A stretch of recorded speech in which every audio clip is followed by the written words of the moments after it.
नमस्कार मंडळी. आधीच्या व्हिडिओमध्ये आपण इन्व्हेस्टमेंटबद्दल खूप जाणून घेतलं आहे. पण आता असा कोणता ऑप्शन आपल्याकडे आहे का, की जो आपल्याला एक रेग्युलर इन्कम प्रोव्हाईड करू शकेल? इन्व्हेस्टमेंटसोबत आपल्याला एक स्टेडी इन्कम आपल्याला मिळू शकेल? तर हो, असा ऑप्शन आपल्याकडे अवेलेबल आहे आणि तो म्हणजे एस-डब्ल्यू-पी. चला तर मग आता बघूयात एस-डब्ल्यू-पी म्हणजे एक्झॅक्ट काय? सिस्टमॅटिक विथड्रॉ प्लॅन ही एक अशी इन्व्हेस्टमेंट स्ट्रॅटेजी आहे. यामध्ये एक फिक्स अमाउंट किंवा इन्व्हेस्टमेंटचं काही पर्सेंटेज आपण दर महिन्याला विथड्रॉ करू शकतो. म्हणजे म्युच्युअल फंडमधून पैसे आपल्या बँकमध्ये येणार आणि जी अमाऊंट रिमेनिंग आहे ती त्यामध्येच इन्क्रीज होत राहणार.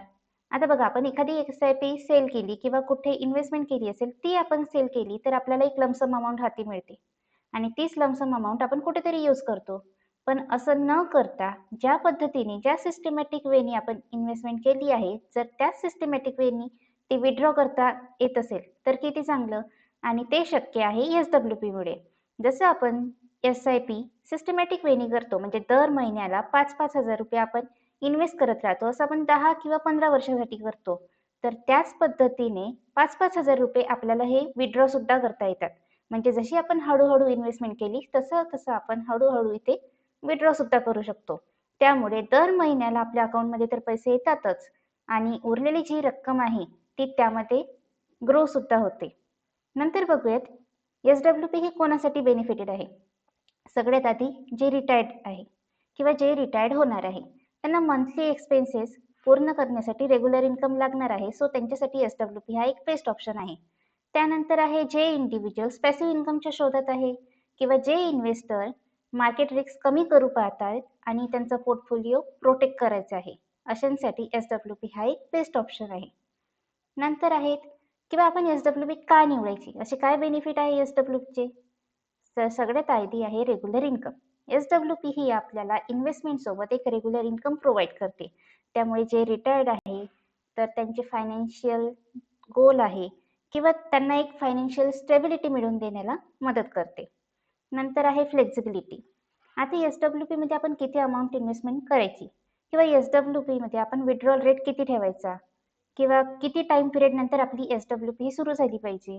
एकदा एस-डब्ल्यू-पी केली तर विड्रॉल रेट आपल्याला चेंज करता येतो का? ही सगळी फॅसिलिटी आपल्याला इथे मिळताना आपण बघू शकतो. टॅक्स एफिशियन्सी, इथे आपल्याला कॅपिटल गेनवर टॅक्स लागणार आहे.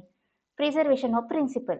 आता बघा, 1,00,000 रुपयाची जर तुम्ही एस-डब्ल्यू-पी केली आणि त्यातले जर 5,000 रुपये तुम्ही दर महिन्याला विथड्रॉ करत असेल, तर ती जी रिमेनिंग अमाउंट आहे ती त्यामध्ये ग्रो होणार आहे आणि त्यामुळे आपलं प्रिन्सिपल आहे ते तिथे सेफ राहणार आहे. प्रिन्सिपलला कुठे धक्का लागणार नाही, कारण जे रिमेनिंग अमाउंट आहे त्यामध्ये आपल्याला गेन सुद्धा मिळणार आहे. त्यामुळे मोस्टली इन्स्टॉलमेंट हे आपल्याला आपला जो गेन होणार आहे त्यामधूनच आपण विथड्रॉ करणार आहे. तुमच्या प्रिन्सिपलला इथे काही काळापर्यंत तरी धक्का लागणार नाही. सो इथे प्रिझर्वेशन ऑफ प्रिन्सिपल चांगल्या प्रकारे होतो.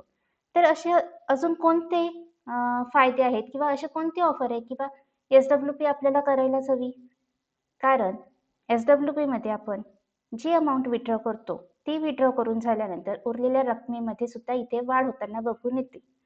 तर एस-डब्ल्यू-पी मध्ये आपण इन्व्हेस्टमेंट तर करतो, सोबत रेग्युलर इन्कम सुद्धा आपल्याला मिळते, प्रिन्सिपल सुद्धा प्रिझर्व केलं जातं, सोबत आपली वेल्थ सुद्धा ग्रो होते.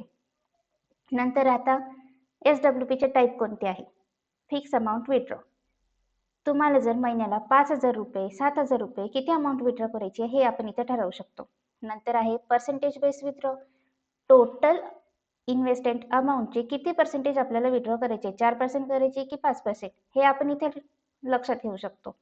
नंतर आहे ॲप्रिशिएशन ओनली विथड्रॉ.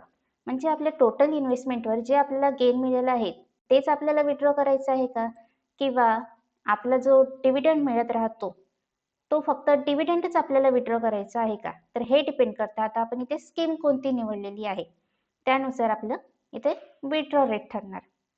नंतर आहे की एस-डब्ल्यू-पी करताना आपण कोणते फॅक्टर कन्सिडर करायला हवेत. सगळ्यात आधी आहे रिस्क टॉलरन्स. मार्केट व्होलॅटिलिटी आपण हँडल करू शकलो पाहिजे, कारण आपली इन्व्हेस्टमेंट हे इथे जास्त टाइम पिरियडसाठी राहणार आहे. त्यानंतर आहे इन्फ्लेशन.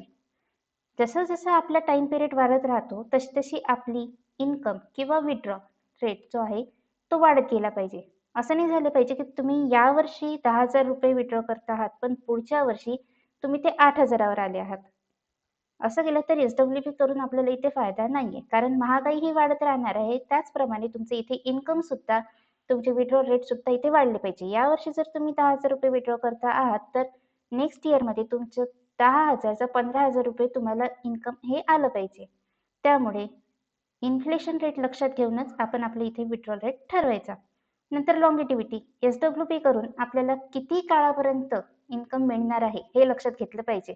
नाहीतर इन्व्हेस्टमेंट केली आपण एक छोट्या अमाऊंटची आणि त्यामधून रिटर्न एक्सपेक्ट करत आहे 4-5 वर्ष, तर असं करून चालणार नाही. जशी जशी आपली इन्व्हेस्टमेंट अमाऊंट आहे, ती इन्व्हेस्टमेंट अमाऊंट लक्षात घेऊन आपण इथे विथड्रॉ रेट ठरवायचे आहे. आणि एकदा जर विथड्रॉ रेट ठरवला, तर ती किती काळापर्यंत पुरेल याचा अंदाज आपल्याला इथे येऊ शकतो. नंतर आहे कॉमन मिस्टेक कोणते आहे जे बरेच इन्व्हेस्टर करतात. Withdrawing too much too soon. 1,00,000 रुपयाची इन्व्हेस्टमेंट केली आहे, पण तुम्ही महिन्याला जर 10,000 रुपये विथड्रॉ करत आहात, तर ती इन्व्हेस्टमेंट किंवा ती SWP तुम्हाला जास्त काळापर्यंत काय ती इन्व्हेस्टमेंट तुमची एका वर्षातच संपून जाणार आहे. ती जास्त काळापर्यंत SWP तुमची चालणार नाहीये. सो जेवढी आपण इन्व्हेस्टमेंट करतो, तर त्या इन्व्हेस्टमेंटनुसार आपण किती विथड्रॉ करायला पाहिजे हे लक्षात घेऊनच आपल्याला विथड्रॉ रेट ठरवायची आहे. त्यानंतर इग्नोरिंग मार्केट परफॉर्मन्स.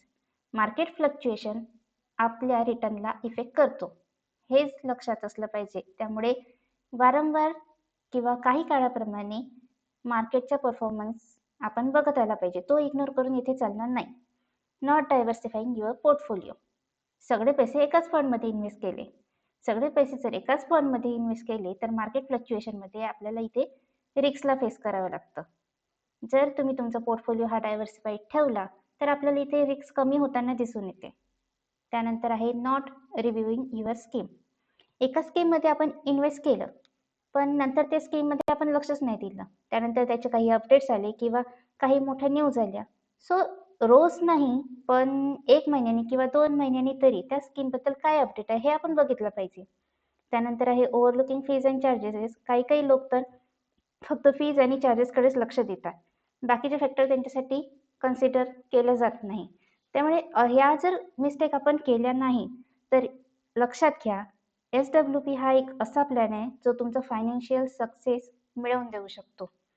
तर नेक्स्ट बघूयात आपण ही SWP करायची कशी. सगळ्यात आधी एक फंड निवडायचा, तो की ग्रोथ फंड असू शकतो, बॅलन्स फंड असू शकतो किंवा डेट फंड सुद्धा असू शकतो.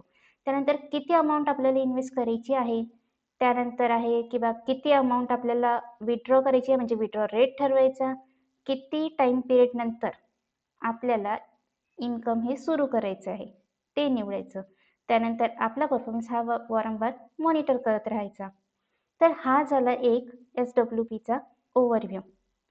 आता याचे आणखी बेनिफिट काय आहे किंवा ही SWP कशा प्रकारे वर्कआउट करते हे आपण नेक्स्ट व्हिडिओमध्ये बघूयात. तोपर्यंत चॅनलला सबस्क्राईब करा, बेल आयकॉन प्रेस करा, जेणेकरून नेक्स्ट व्हिडिओ तुमचा हा मिस नाही होणार. आणि तुम्हाला सुद्धा इन्व्हेस्टमेंट करायची असेल किंवा इन्व्हेस्टमेंट ॲडवाईस पाहिजे असेल, फंड सजेशन पाहिजे असेल, तर डिस्क्रिप्शन बॉक्समध्ये एक फॉर्म आहे तो फिल करा, जेणेकरून तुमच्या इन्व्हेस्टमेंटबद्दल काय रिक्वायरमेंट आहे हे मला समजेल आणि त्यानुसार मी फंड सजेस्ट करू शकेल. आणि हा व्हिडिओ आवडल्यास लाईक आणि शेअर नक्की करा. Thank you so much.